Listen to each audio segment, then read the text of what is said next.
melhorar o que a gente já sabe e vamos caminhando.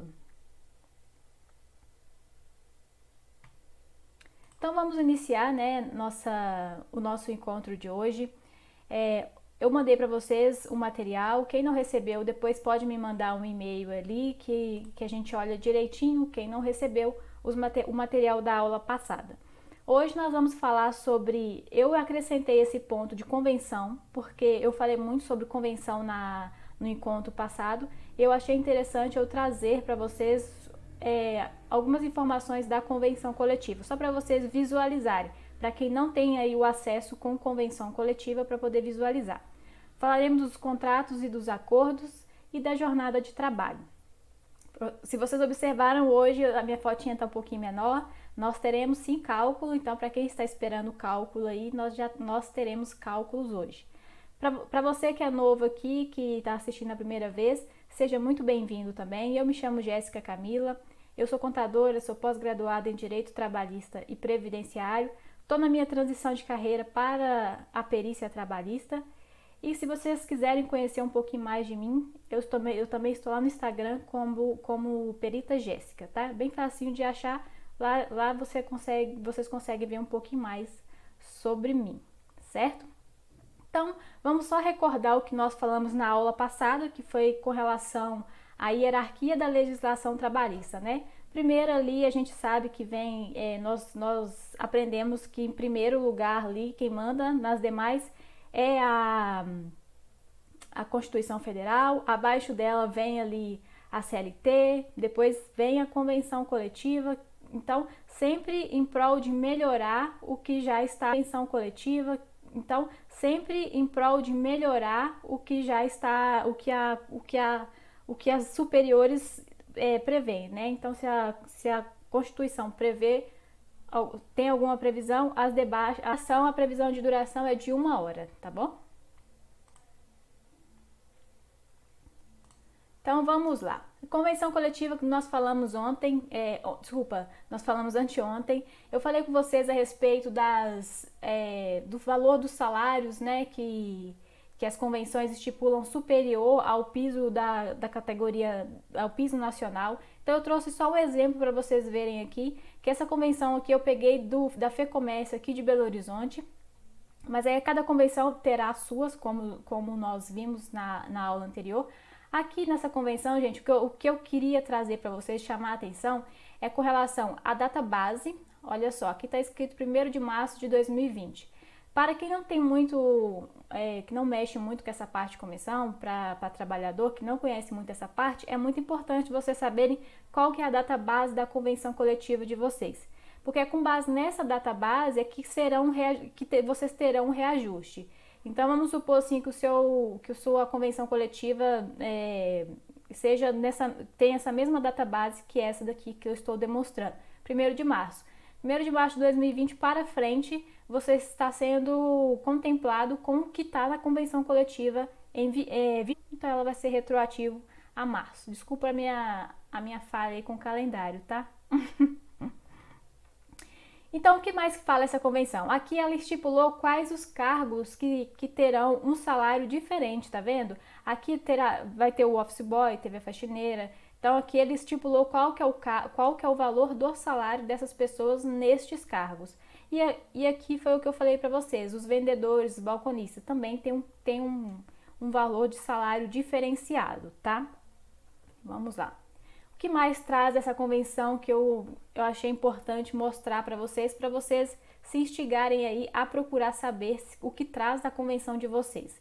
Essa aqui, por exemplo, para comissionista puro, ele fala o seguinte, que se o valor da comissão, somando os respectivos repousos semanais, a comissão mais o repouso, for superior à garantia mínima, a garantia mínima da classe, essa pessoa fará jus a um prêmio de R$ 173 naquele mês, mais repouso sobre esse prêmio. O mesmo ele fala sobre comissionista misto. Então ele coloca um prêmio aqui, se a pessoa mais do que justo você entre em contato com eles para eles te passarem qual que é a convenção para você ficar ciente. Então leiam a convenção. Eu trouxe mesmo só para vocês verem que as convenções trazem sim benefícios. E vocês saberem quais os benefícios e quais a data base ajuda demais para vocês saberem quanto que vocês vão ter reajuste, saber quais são as suas obrigações, o que vocês têm ali de benefício. A convenção, ela ajuda bastante, tá?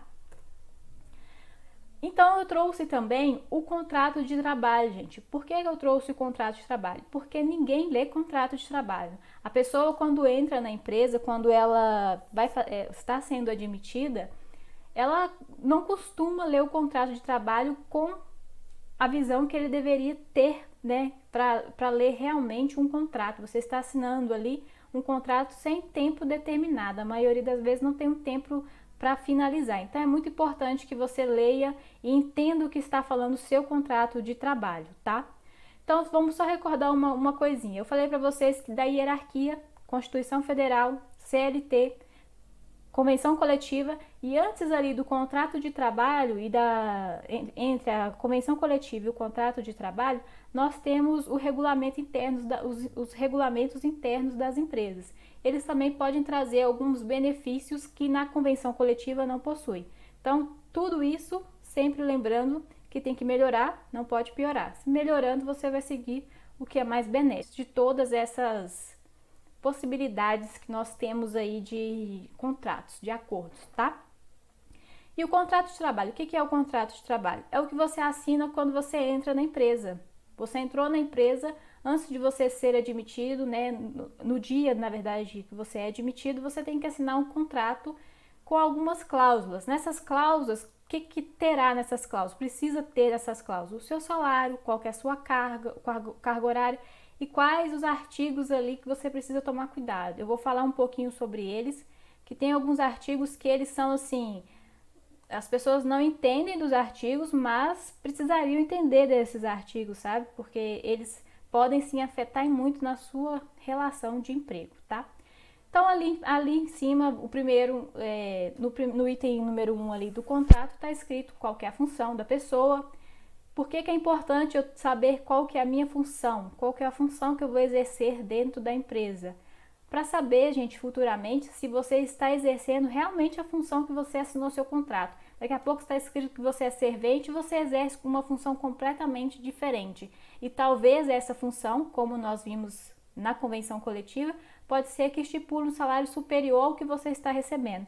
Então é importante você sim saber qual a função que está sendo assinada à sua carteira de trabalho, qual a função está no seu contrato, porque se tiver divergente e você estiver executando uma função que não é da sua competência ou que deveria ser um salário superior, você tem como aí, né, acionar os seus direitos para poder ter ali uma equiparação, um reajuste, alguma coisa do tipo, tá? Aqui dentro do contrato virá qual que é o salário, qual que é o seu salário mensal. A sua carga horária, nós falaremos bastante hoje de carga horária, tá? Então aqui eu não vou entrar no mérito se está certo ou se está errado, porque nós falaremos um pouco mais detalhado dessa parte nos próximos itens, tudo bem? Tá falando aqui que a partir de quando que será assinado este contrato. E aí eu queria chamar a atenção para o artigo, deixa eu só ver aqui, olha só. Para esse item aqui, o item número 6, em caso de dano causado pelo empregado, tá? Fica a empregadora autorizada a efetivar desconto da importância correspondente ao prejuízo por ele causado, conforme o disposto no parágrafo 1º do artigo 462 da CLT. O que fala o artigo 462 da CLT? O 462, gente, deixa eu colar aqui um pouquinho, né? Eu não sei todos os artigos de cabeça, tá? O que fala o 462? No 462 fala que é vedado do empregador efetuar qualquer desconto do salário do empregado, salvo se for resultante de adiantamentos ou de dispositivo de lei ou de acordo ou de contrato coletivo, tá? Então, o que acontece? Está previsto na CLT que não pode ser feito desconto do funcionário, qualquer tipo de desconto. Mas se está em contrato, se está ali ou na convenção coletiva ou em contrato, como no caso dessa pessoa está no contrato, caso ela venha causar algum prejuízo para a empresa, é lícito esse desconto. Então, por isso que vocês precisam saber. Pela CLT, se não tivesse em contrato, não seria obrigatório, ela não poderia estar fazendo esse desconto. Mas como está em contrato, ela acaba sendo autorizada a ser feito esse desconto, tá? Vamos lá para o próprio cláusula, tá? Então, não era esse artigo que eu queria mostrar para vocês, era esse daqui, ó. Então, na cláusula 9 aqui, o presente contrato poderá ser rescindido antes do seu término por qualquer das partes, nos termos do artigo 479 e 480. O que quer dizer esses dois artigos aqui? Esses dois artigos, eles pegam muito, tá? Muito mesmo, principalmente a parte que é do funcionário. O artigo 479, ele fala... Deixa eu voltar. O artigo 479, gente, ele trata a respeito, por exemplo, se você está no contrato de experiência e o empregador quer te mandar embora, antes de findar, vou tentar achar o 479 aqui, porque não tá pulando aqui. Aqui, ó. O 479 fala que nos contratos que tenha termo estipulado, que seria esse contrato de experiência, o empregador que sem justo motivo despediu o empregado, ele vai ser obrigado a indenizar este empregado a metade dos dias que faltam para o término do contrato. Então vamos supor aí que você fez um contrato de experiência de 30 dias. Você trabalhou 10, com 20 dias o empregador fala assim, nossa, não tá dando para ficar com esse funcionário, eu vou querer desligar ele. Ele pode te desligar pelo que está na cláusula ali 479, mas ele teria que te indenizar por metade dos dias que ainda falta do seu contrato para finalizar aquele contrato de experiência, ou seja, ele teria que te indenizar em 10 dias, né, porque ele não deixou você terminar de cumprir a sua experiência, certo? Mas aí, vamos chamar a atenção que ele colocou ali também que tem o 480, e o que significa esse 480? Que também, se você pedir conta, se você ali pedir para ser desligado do emprego sem justo motivo, né? Você pediu para sair, a empresa também você também terá que indenizar a empresa da mesma forma como está no artigo 479, os 10 dias, vamos colocar assim, 20 dias, que você fez um contrato de experiência de 30 dias, e ali trabalhou 10 dias, 20 dias, você falou assim, nossa, não dá isso aqui pra mim, não tá funcionando, eu quero sair dessa empresa. Se tiver o artigo 400, a gente vai te indenizar, mas quando você pede conta, quando você está ali querendo sair da empresa, para você indenizar esses 10 dias, essa metade dos dias que ainda falta para cumprir o seu contrato de experiência, para ela poder descontar isso de você pagar para ela precisa provar que a sua saída causou prejuízos, sabe? E o prejuízo e o valor do desconto que ela pode fazer não pode ser superior ao prejuízo dela. Então vamos supor assim que é um comércio pequenininho, só tem você trabalhando lá, e aí quando você pediu demissão, ele teve que fechar, não tinha outra pessoa para te substituir. E aí causou um prejuízo ali para ele e aquilo ali ele teria que reaver de alguma forma. Então aí sim, ele poderia descontar esses 10 dias de você porque você causou prejuízo. Mas se ele de fato não conseguir comprovar que a sua saída antecipada né, pode levar vocês a situações que vocês não querem passar. Essa imagem está um pouquinho turva, gente, porque eu peguei de uma moça que me mandou no Instagram, que eu achei bem interessante esse acordo dela, e eu resolvi usar, mas eu vou ler para vocês, tá? A parte que eu quero mencionar, mas ela tá um pouquinho ruim mesmo, não é a imagem de vocês do celular, não, é porque está ruim a imagem aqui mesmo. O que é o acordo de trabalho? Nós vimos anteriormente que existe a convenção coletiva, certo? A convenção coletiva, o que é a convenção? A convenção é o acordo entre o sindicato patronal, que representa as empresas, e o sindicato dos empregados. Então, eles se juntam ali e fazem uma convenção, faz um bem bolado ali para todas as empresas que estão naquela... Faz um bem bolado ali para todas as empresas que estão naquela... que seguem aquela atividade, né? Vamos supor o comércio, então faz a convenção para o comércio no geral daquela região. E o acordo de trabalho, o que é o acordo de trabalho? O acordo de trabalho, ele é feito, o acordo coletivo, ele é feito entre a empresa, entre empresas e o sindicato dos trabalhadores. Então, não abrange todas as empresas de uma vez, abrange um grupo de empresas que se uniram ali e falaram, olha, a gente pode dar uma melhorada nessa convenção aqui. Ou então os funcionários questionaram demais e eles querem fazer uma alteração, uma melhoria lá na convenção coletiva. Então eles fazem esse acordo, os acordos coletivos. E o acordo de trabalho é o acordo ali entre empregado e empresa, como qualquer outra coisa que nós falamos aqui anteriormente. Os acordos, eles precisam ser melhor do que o que já está da mesma forma. Ele não pode piorar uma situação. Ele pode vir com cláusulas que melhorem o que no contrato não tem, tá bom? E o que eu queria mostrar desse acordo que foi feito entre a empresa e a empregada foi o seguinte. Aqui, essa pessoa, ela tem banco de horas. O contrato dela é com banco de horas. E a empresa estava assim, meio que solta com relação ao banco de horas. Não sabia como é que fazia, não sabia como é que controlava e estava meio perdido e estava, o disse por nome disso, estava aquela bagunça toda. Então eles resolveram fazer um acordo com ela para poder regulamentar essa situação e se não cumprirem o que está no acordo, eles teriam que fazer o pagamento para ela. Então eu achei bem interessante. Então, aqui na cláusula primeira, eles falaram da quantidade máxima de horas a serem acumuladas por dia. Aqui eles colocaram para ela que de segunda a sexta-feira ela poderia fazer um máximo de 2 horas, no sábado o máximo de 6 horas, no domingo o máximo de 8 horas acumuladas. Ela poderia acumular como horas na casa um máximo de 8 horas por esses dias aqui.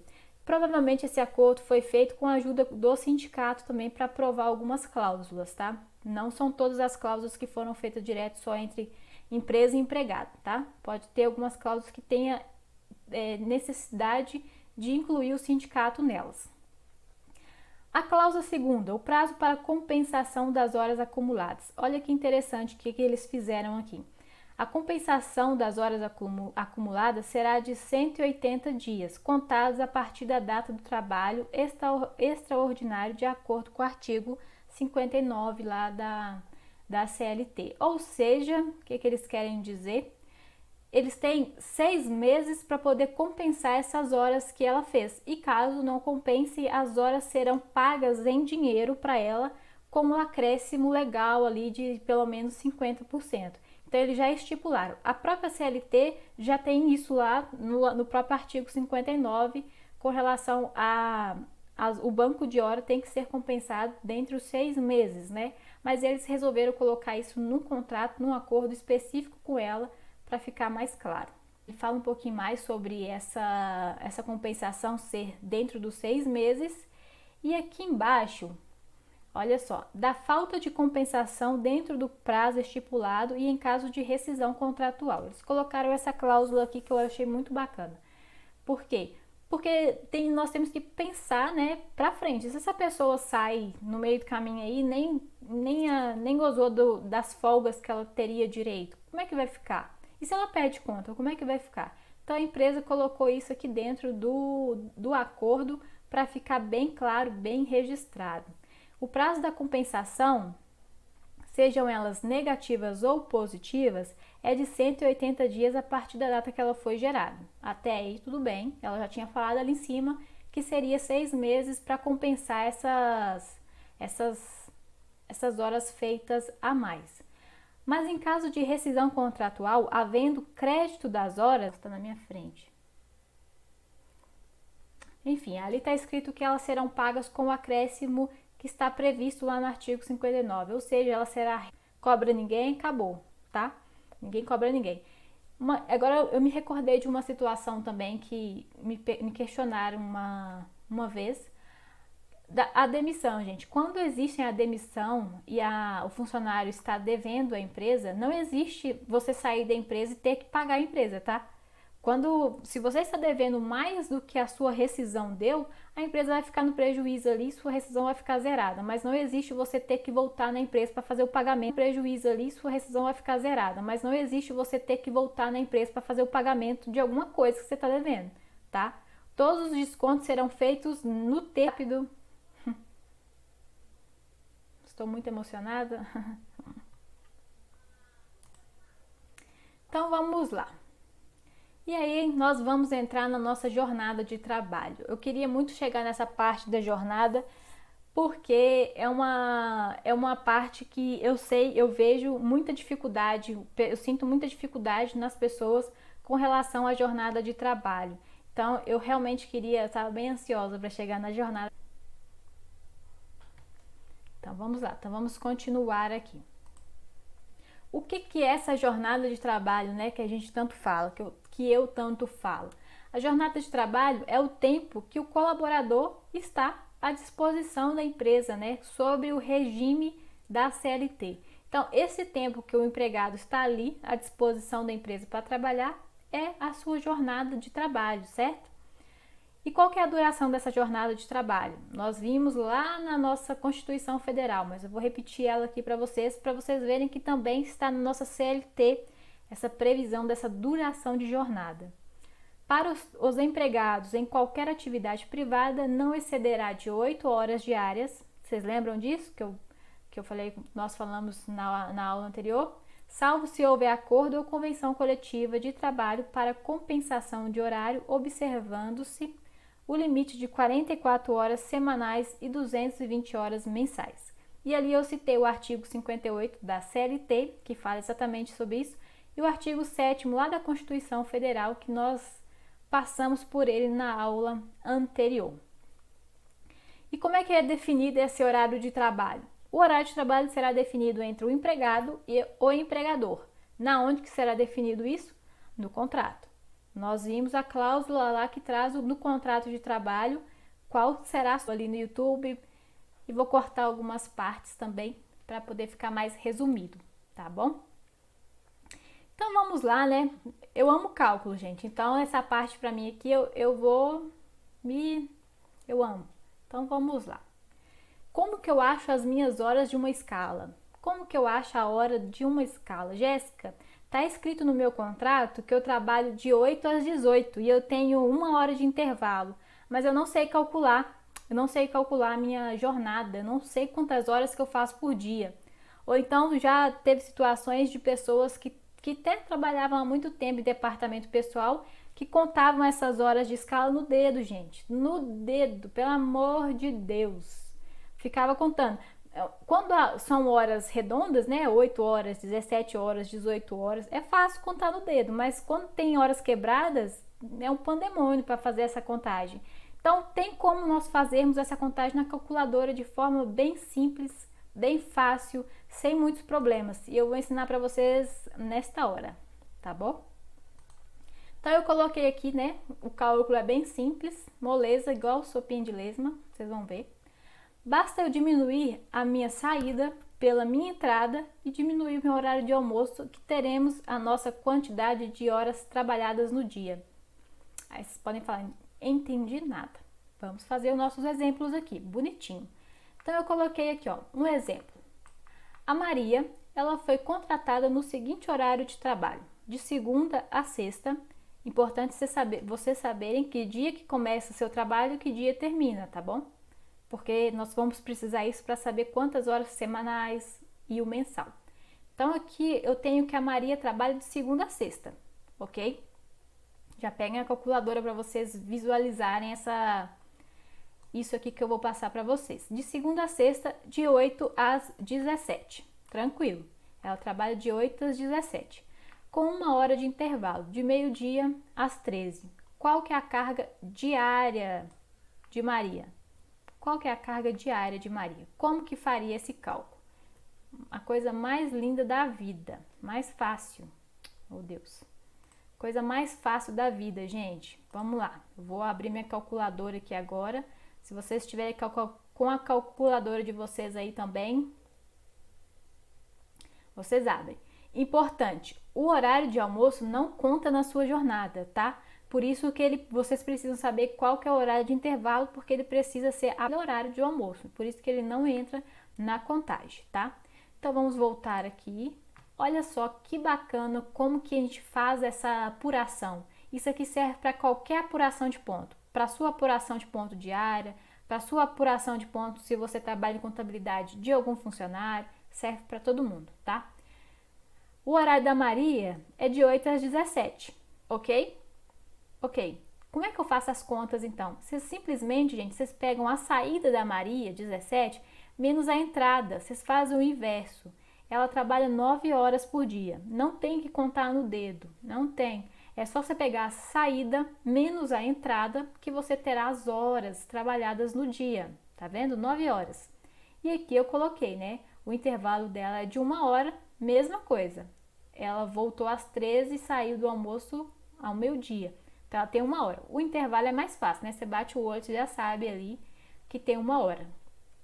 Então, 9 horas, que é o geral, menos 1 hora do almoço, ela tem 8 horas trabalhadas por dia. Ela está correta com relação ao que está lá na nossa Constituição Federal, né? 8 horas diárias, certinho. Entenderam como é que faz o cálculo? Entenderam como que é simples na calculadora? É só você diminuir a saída pela entrada.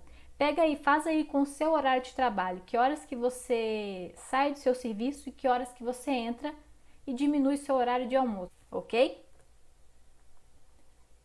Deixa eu passar aqui. E vamos lá, outro exemplo. Vamos para outro exemplo aqui, ó. A Joana é minha outra funcionária, e ela faz o seguinte horário: de 8h15 às 16h30, com intervalo de meio-dia às 13h, de segunda a sábado. E qual que é a carga horária diária de Joana? Por que eu coloquei Joana aqui, gente? Se é mais ou menos parecido com a funcionária anterior. Porque eu quero mostrar para vocês sobre essas horas quebradas, tá? Eu preciso mostrar para vocês as horas quebradas, porque muitas pessoas chegam a mim falando assim: minha hora extra não tá batendo, Jéssica, eu não consigo chegar no cálculo da minha hora extra, justamente porque elas não sabem a regra das horas quebradas, tá? Então eu trouxe para poder falar realmente dessas horas. É um pouquinho mais complexo essa regrinha, mas eu preciso que vocês entendam para vocês conseguirem calcular o recibo de pagamento de vocês de forma correta, tá bom? E até mesmo para os meus colegas contadores que estão aqui me assistindo terem aí, né, o conhecimento a respeito dessa situação. Eu sou da seguinte opinião: eu sou assim, eu só consigo aprender alguma coisa, aprender de fato alguma coisa, se fizer sentido para mim. Então, por isso que eu vou explicar para vocês um pouquinho mais na frente como que é o meu raciocínio a respeito dessas horas quebradas, porque faz sentido para mim. E se faz sentido, eu não esqueço e eu consigo trabalhar com isso, consigo seguir, consigo ensinar outras pessoas, justamente porque eu entendi a lógica do 1 hora de hora extra, certo? Então vamos continuar aqui com a Joana, gente. Vamos continuar com a Joana. Então a Joana, de momento agora, eu vou fazer o cálculo igual eu fiz no anterior. O horário dela normal, 8h15 às 16h30, que ela sai do serviço. Qual que era o cálculo que nós aprendemos aqui? A minha saída menos a minha entrada, eu trabalho 8h15, menos o meu horário de intervalo. 1 hora aí de horário de intervalo que eu tenho que descontar, porque eu não estou à disposição da empresa nesse horário. 8h15 menos 1 hora, 8h15 menos 1 hora, eu tenho 7 horas e 15 minutos trabalhados. Perfeito. Até aqui tudo bem, né? Até aqui deu para entender direitinho como é que faz. Essa apuração vocês vão fazer com qualquer horário de trabalho, qualquer um, ok? Então, se você é uma pessoa que trabalha em departamento pessoal e tem que apurar ponto, é assim que você vai fazer também. É dessa forma. Tem que fazer a apuração de ponto diária, é dessa forma. Você não precisa fazer mais contando nos dedos, tentando, não precisa disso mais, não precisa de sofrer com isso mais, tá? Eu disse, e não precisa de sofrer, né, gente? Tá muito simples, é bem facinho, tá bom?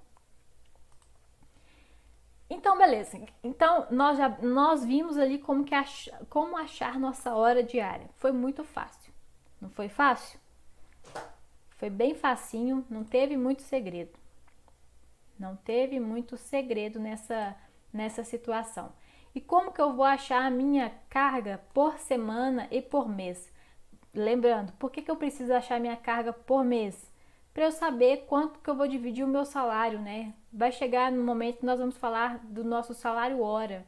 e eu preciso saber quanto que ele custa por hora. Mas para eu saber isso, eu preciso saber qual que é a minha carga mensal.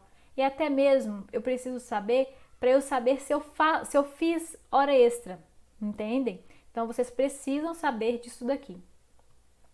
Então como que a gente vai fazer isso? Olha só, sabendo qual que é a sua carga por dia, que nós acabamos de ver, saída menos entrada, menos o horário de almoço, você multiplicará essa carga, a carga diária, pela quantidade de dias da semana que trabalha. Então é importante você saber quais os dias da semana você trabalha. Você trabalha de segunda a sexta, de segunda a quinta? Quais os dias você trabalha? Aí vocês podem me questionar o seguinte: Jéssica, eu trabalho todos os dias da semana em um horário diferente, como é que eu vou fazer?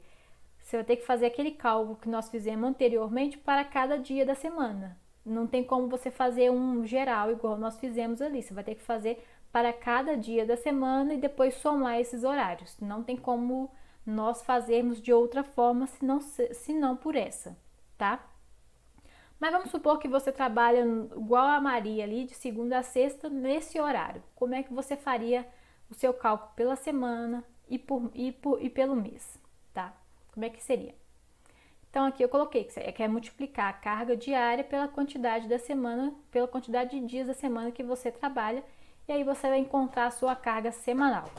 Como encontrar a carga mensal? Mesma coisa, só que você vai pegar agora o valor da anterior. Você vai pegar quanto você achou na sua semana e vai multiplicar por 5 semanas no mês. Jéssica, como assim 5 semanas? Tem mês que tem menos semanas, tem mês que pode ter mais semanas. Tem mês, com certeza, mas a gente vai pegar como padrão. Você sempre pega como padrão 5, tá? Porque a maioria dos meses tem 5 semanas. Pode ter um que tem 4? Pode acontecer um com 4 semanas. Mas a regra, no geral, vocês vão usar 5 semanas, tá bom? Então, você sempre usa 5 semanas. Você que é departamento pessoal e precisa montar escala de funcionário, usa a regra das 5 semanas, para saber se não vai ultrapassar ali a carga permitida por lei, que é 220 horas mensais. E aí eu vou multiplicar, né, o que eu achei na semana vezes o meu valor vezes 5 semanas. Nós vamos fazer o exemplo aqui agora, para vocês entenderem mais clara essa situação. Opa! Então vamos lá, vamos voltar na Maria. No exemplo de Maria, ela trabalha por dia 8 horas, nós vimos lá, né? E de segunda a sexta. Então eu coloquei direitinho lá, que a Maria trabalha de segunda a sexta e nós apuramos o ponto dela lá, vimos que ela trabalha por dia 8 horas. Como é que eu vou fazer a semana da Maria? Eu quero saber quantas horas a Maria trabalha por semana. Eu vou pegar 8 horas por dia vezes 5. Por que 5? Ela trabalha de segunda a sexta. Então, de segunda a sexta tem 5 dias. Então, 8 vezes 5 dias da semana, eu tenho 40 horas semanais. Se vocês estiverem desconfiando de mim, ó, 8 vezes 5, 40 horas semanais. Jéssica, por que eu preciso saber quantas horas na semana? Vamos recapitular. A legislação fala que nós temos que trabalhar 8 horas diárias e 44 horas semanais. É o máximo que eu posso trabalhar, ok? Ok. Jéssica, eu não ultrapassei a 8ª hora diária todos os dias. Show de bola. Então a empresa cumpriu com uma regra, que é não ultrapassar a 8ª hora diária. Salvo se tiver em acordo coletivo, né, gente? Como a gente já viu que tem essa possibilidade. Mas vamos supor que essa pessoa aqui trabalha de segunda a sábado. Realmente todos os dias ela não ultrapassou a 8ª hora diária. Mas vamos supor que ela trabalhasse de segunda a sábado essas mesmas 8 horas. Olha só, ela ultrapassou 4 horas do que é permitido por lei. Essa pessoa, mesmo não ultrapassando a 8ª hora diária todos os dias, ela ultrapassou a 44ª, que é a segunda regra que está escrito lá no artigo 59, né? Lá no artigo 7º da Constituição Federal. Ou seja, ela tem direito a 4 horas de hora extra, mesmo não ultrapassando a 8ª hora diária. Entendeu? Aqui, 8 vezes 5 dias, que ela trabalha de segunda a sexta, 40 horas semanais. Ok, show de bola. E na mensal, como seria? Vocês lembram que a gente precisa da semanal para fazer a mensal, né?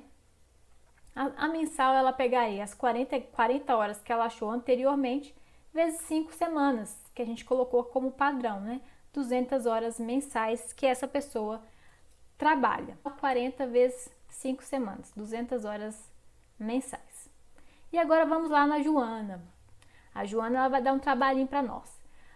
A Joana, antes de nós fazermos a mesma regra que nós fizemos agora com a Maria, nós temos que observar alguns pontos nela.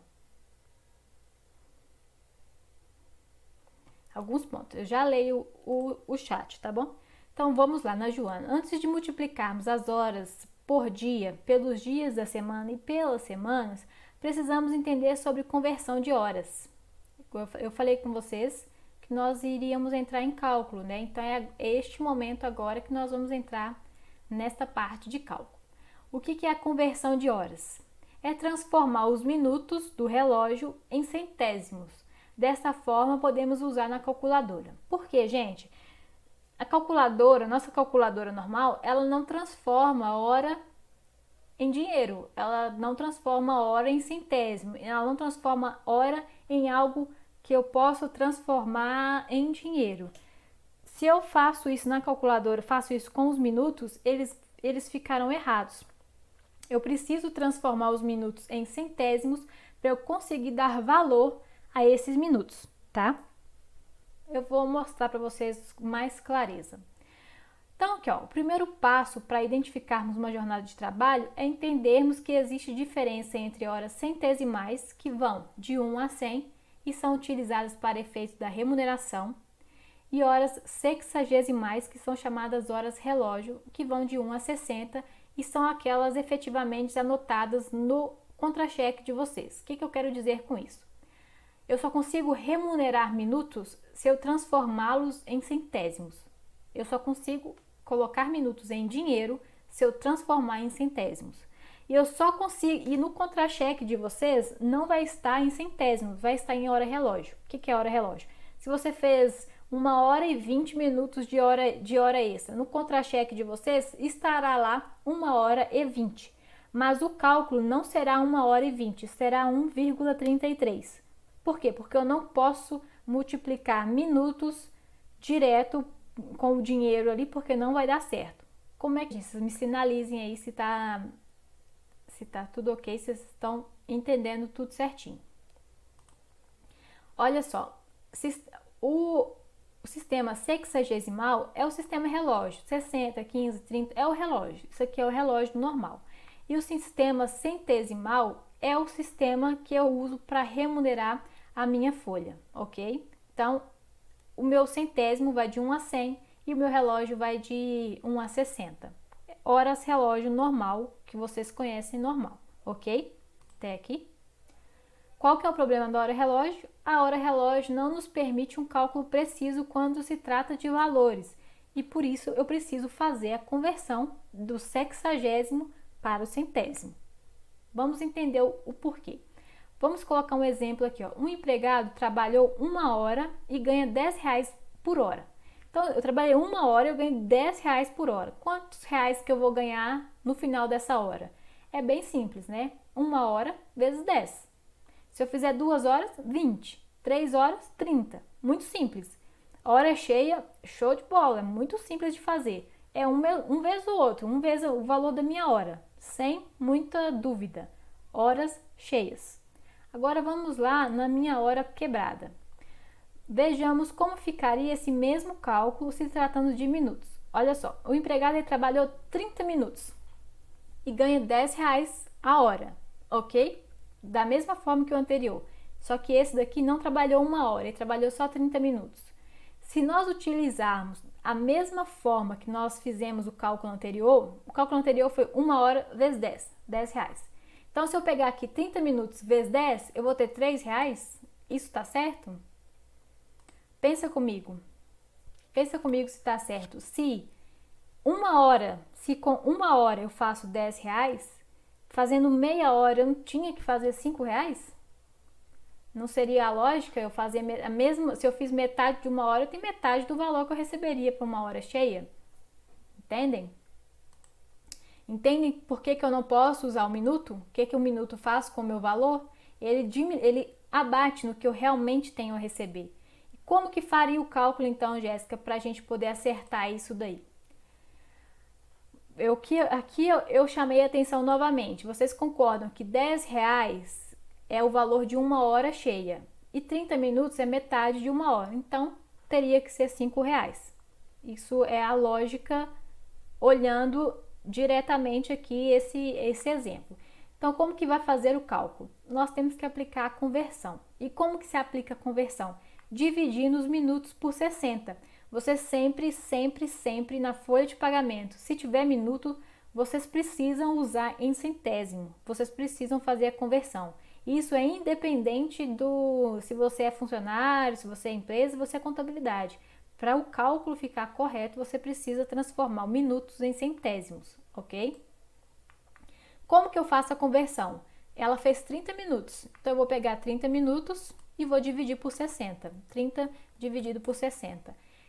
30 minutos representa 0,5 centésimo. Agora sim eu posso multiplicar isso daqui por R$10 e eu vou ter o meu valor real de quanto é 30 minutos. Vocês podem falar assim, Jéssica, mas é tão óbvio esse exemplo. Esse exemplo aqui está muito claro porque o valor é muito baixo, né? Eu coloquei justamente para instigar vocês a pensarem na diferença que dá a não conversão. Mas tem casos, né, os valores são muito maiores, os minutos são bem quebrados, tem 57 minutos, tem 12, 13, 15, e vocês não vão conseguir fazer isso só de olhar, vocês precisam transformar isso e fazer isso na calculadora, tá? Então, por isso que eu quis mostrar para vocês, só para induzirem vocês a entenderem o porquê que eu preciso fazer a conversão. Então, aqui eu só explanei novamente que 30 minutos de relógio será 0,5 centésimos e essa conversão será utilizada quando houver fração da hora. Se você faz a hora cheia, não tem o que converter, mas se você tem minutos, vai ter que fazer a conversão, tá? E aqui eu coloquei o exemplo da Joana de novo. Eu trouxe a Joana de novo no horário dela. Vocês lembram que eu falei lá em cima que eu ia falar dela novamente? 8h15 não vai ser a realidade. Então, para fazer na calculadora, vocês têm que usar a conversão. Então, aqui nós tínhamos achado aqui 16h30 menos 8h15, 8h15 de trabalhada, e aqui nós já tínhamos achado esse cálculo, né? Que é a hora diária dela, nós tínhamos achado lá no início. Mas eu preciso saber qual que é a hora, quantas horas por semana ela faz. E aí vai entrar a conversão. Por quê? Porque eu acabei de falar com vocês, se eu somar 15, 15, 15, 15, eu não vou conseguir entender de fato quantas horas que aquilo representa. E eu não consigo transformar minutos em dinheiro se eu não transformar ele em centésimo. Então, para acharmos a quantidade de horas por semana, precisamos converter os 15 minutos. Que 15 minutos, Jéssica? Daqui, ó, 7h15. Ela trabalha por dia 7 horas e 15 minutos. Então, eu vou converter os 15 minutos. 15 dividido por 60. A conversão é simplesmente isso, gente. É pegar o minuto e dividir por 60. Então, eu tenho 25 centésimos. E, ó, uma observação.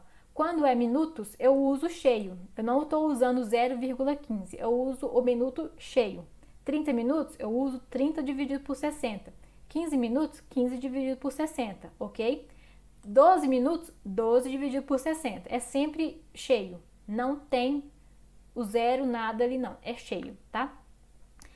Agora, depois que eu fiz a conversão, eu tenho 7,25 centésimos da hora, né? Vezes 6 dias da semana. Por quê? Porque ela trabalha de segunda a sábado. E aí eu vou achar quanto que é a semana dela, 43,50. Isso é centésimos. Por que é centésimos? Porque aqui está em centésimo. Então, automaticamente, o meu resultado também será em centésimo. Depois que eu já achei a minha hora da semana convertida bonitinho, eu tenho que desconverter, né? Para eu achar em horas, efetivamente. Como é que eu desconverto? Recordando, minutos eu uso cheio, mas para desconverter, eu só desconverto o final. Eu uso o zero, 0,50. Eu tenho que usar os centésimos, né? Minutos cheio, na desconversão eu tenho que usar os centésimos. Então, 0,5 vezes 60. Para converter, eu divido, para desconverter, eu multiplico. Eu vou achar aqui 30 minutos novamente, e aqui eu tenho quantas horas na semana que ela trabalhou. 43, que a gente já achou, 43 é 43, não tem conversão nem desconversão. E 30 minutos que é o da desconversão. 43,5 centésimo representa 43,30, representa 43 e 30 minutos. 43,30 minutos. 43 e 30 minutos. 43,30 minutos. Já está acabando, tá, gente? E para achar o mês, como é que eu vou achar o mês dessa pessoa? Mesma coisa. A gente viu que a gente precisa achar a semana, né? Eu achei a semana dela, 43,30. Mesma forma, Jéssica, eu preciso fazer a multiplicação por 5 semanas. Ok, mas como tem minutos, você precisa converter o 30. Sempre, sempre. Então, eu vou converter o 30 aqui por 60, dividido por 60, eu vou achar o centésimo. 30 dividido por 60, 30 minutos, cheio, dividido por 60, eu acho o centésimo. Agora, nós temos 43,5. Por que eu fiz isso? Para poder aplicar ele aqui nas 5 semanas, né? Eu primeiro converto e depois eu aplico ele na semana. 43,5 vezes 5 semanas, eu tenho 217,5 centésimos. Por que centésimo? Porque aqui eu usei ele convertido. Para eu achar em minutos, para eu achar em horas, eu tenho que desconverter. 0,50 vezes 60, então eu tenho 30 minutos. Ou seja, ela trabalha mensal 217,30. Por que vocês precisam saber dessa conversão? Vamos supor que lá no contra-cheque de vocês está escrito que vocês fizeram no mês 2 horas e 15. Não, 2 horas e 15 não. Vocês fizeram 2 horas e 10 minutos de horas extras, ok? 2 horas e 10 minutos. E vamos supor que o seu salário é R$2.000 e você trabalha 220 por mês, ok? Você fez 2 horas e 10 minutos. Então, R$2.000 dividido pela sua carga mensal, para saber quanto você recebe por hora. Eu não vou acrescentar, não vou colocar o acréscimo das horas para não confundir. Vamos supor que você receba isso aqui por hora e fez 2 horas e 10 minutos. Se você multiplicar isso aqui por 2 e 10, você terá 19,09 em reais, ok? Mas não é o correto. Por quê? Porque 10 é 10 minutos. E 10 minutos eu preciso converter para achar o valor correto. Então, a primeira coisa, antes de fazer o cálculo da sua hora extra e do seu contra-cheque, você tem que dividir o minuto por 60. Então, 10 minutos representa 16 centésimos. Então, você fez 2 horas e 16 centésimos. 2.000 dividido por 220, que é a sua carga mensal, vezes 2 vezes 16. Nós tínhamos achado anteriormente R$19,09 e na verdade você recebe por essas 2 horas e 10 minutos R$19,63. Deu uma diferença pouca, né?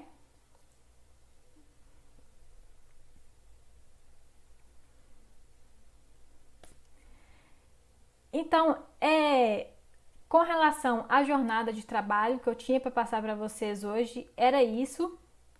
Eu não vou passar muito mais informações para vocês não ficarem com a cabeça muito cheia, porque eu sei que essa parte é mais confusa. Vou deixar salvo o vídeo para vocês poderem rever, caso tenham interesse, né, de rever as aulas aí, tá bom? Muito obrigada por vocês e até a próxima, até semana que vem. Na semana que vem nós vamos falar sobre o salário dia, vamos falar sobre as faltas, vamos falar tudo sobre o Vale Transporte. Então não faltem na próxima semana que nós já vamos começar a entrar no contra-cheque em si para ver o contra-cheque. E na mesma semana nós falaremos sobre o cálculo do INSS, vocês vão aprender a fazer o cálculo do INSS e do imposto de renda do FGTS, tá bom? Se vocês ficaram com dúvida da aula, eu vou deixar salvo para vocês recapitularem, tá? Para vocês verem novamente, para não ficar muito extenso, tá bom? Até mais.